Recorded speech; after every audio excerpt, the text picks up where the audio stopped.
Opinion: looming threat of a Third World War. By most accounts and developments, tensions in most parts of the world are currently at their peak.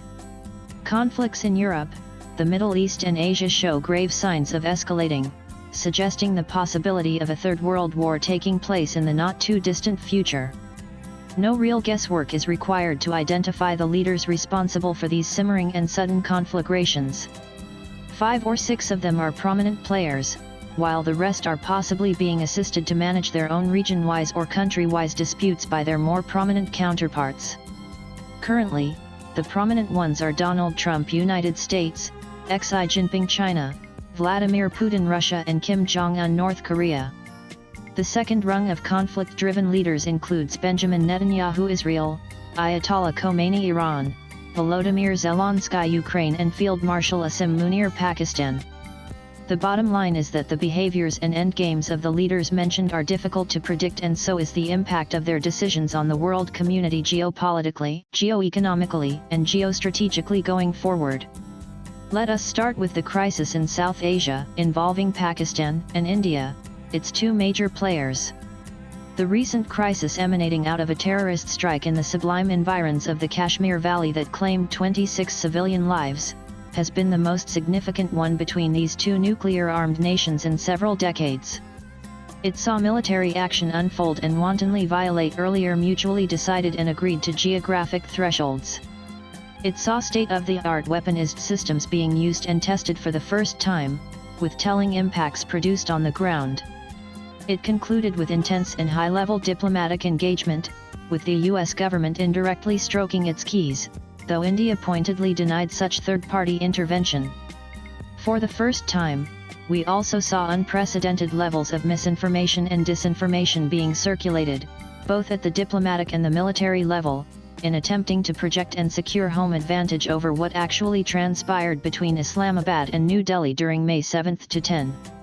The 4-day India-Pakistan conflict following the April 22, 2025 terrorist attack in Pahalgam evolved into a very serious military crisis between the 2 rival nuclear states in decades. Several military and political conclusions surfaced during and after the crisis, as for example, India demonstrated her ability to deliver precise standoff attacks across large parts of Pakistan on all 4 days of the conflict, particularly on May 7 and May 10. Pakistan, on the other hand, exposed its air defense vulnerability in the face of an Indian aerial attack. Both sides also made the world aware of how seriously they viewed the threats from the air. Politically and diplomatically, the India-Pakistan interaction, if any, remains crisis-prone, and these only have the potential to escalate in terms of severity over the passage of time. Both sides were successful in calibrating and managing their respective escalatory levels. The crisis in South Asia was costly in terms of loss of human lives and expended or destroyed military equipment. Will those costs prompt them to proceed with care and caution in bilateral ties, out of fears of dangerous spillover effect and impact on the extended region? Only time will tell. The latest confrontation, however, underscores the point that South Asia could be one of the most likely theaters of a long drawn-out war, a nuclear war if you will, even if situation is not immediately imminent. The Russia-Ukraine war is now in its 4th year and is showing no signs of abating anytime soon. The attempts by the Donald Trump-led administration to broker talks and peace between the 2 warring parties don't seem to have taken off, and is being viewed more as an attempt to sideline Europe politically, militarily, and economically, while keeping the conflict in an on-again, off-again mode to secure potential transactional advantages on all 3 fronts. President Trump's attempts to end the war have been in vain thus far, and Washington now appears to sending signals that it may withdraw from the Russia-Ukraine negotiations if there isn't a visible turnaround. China, on the other hand, hypothetically speaking, might use a potential U.S. exit to get involved in Ukraine in one way or another, which could pose a geopolitical, geoeconomic, and geostrategic challenge to both Europe and the U.S. going forward. It is not a scenario the latter 2 will take kindly to. China's almost non-existent reaction to Trump's Russia policy is evidence enough that the current stance of Washington on the war in Ukraine and on Russia benefits Beijing. Outcomes such as a hybrid peace in Ukraine, or a rapid deterioration of transatlantic ties and Europe possibly softening its stance toward China in a bid to gain leverage over Trump, are all possible. The US would like to contain China's expansionist designs through initiatives such as the Belt Road Initiative BRI and the China-Pakistan Economic Corridor, etc. Reviving the Istanbul peace process and facilitating renewed engagement by key international players is the need of the hour.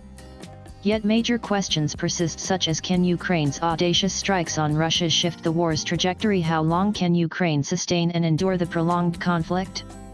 Or, can the main actors in the ongoing war, Ukraine, Russia, US, NATO and the European Union, overcome current trust deficits to forge a durable peace, or will they facilitate a conflict or conflicts that escalate and cause more irreparable damage?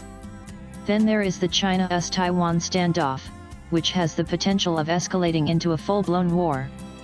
North Korea's decision to carry out multiple nuclear and ballistic missile tests has raised global concerns about its ability to strike targets far beyond the Korean peninsula at a time of its choosing. Current regional instability has heightened North Korea's tensions with South Korea and Japan, both major US allies in the region, and led to the increased military presence of the US and its allies. The international community has responded with sanctions and diplomatic efforts to curb North Korea, but these efforts have faced challenges, including China's reluctance to enforce sanctions on North Korea. The crisis carries a risk of escalation, with North Korea's provocative actions and rhetoric raising the possibility of enhanced military conflict.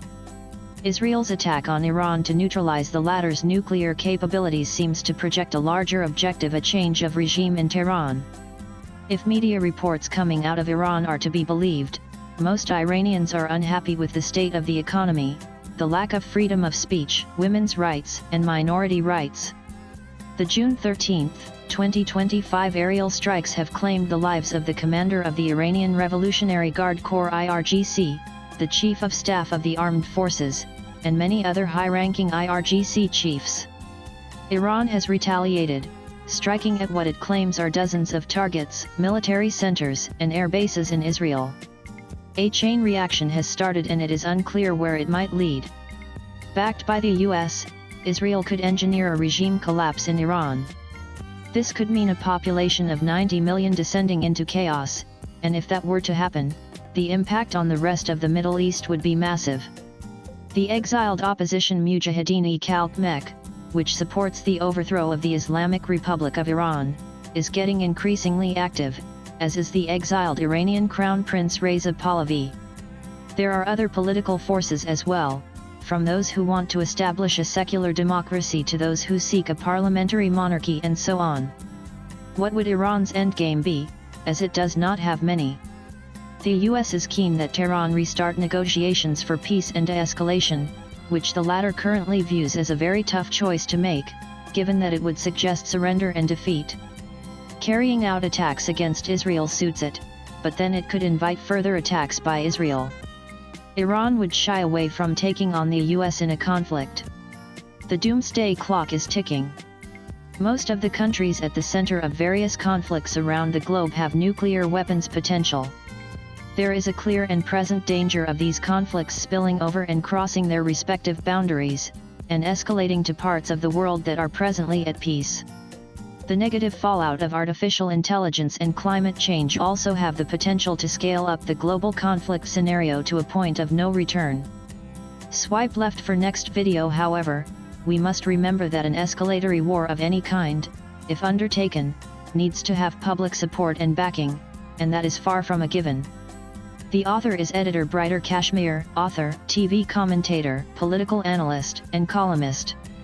Views expressed in the above piece are personal and solely those of the author.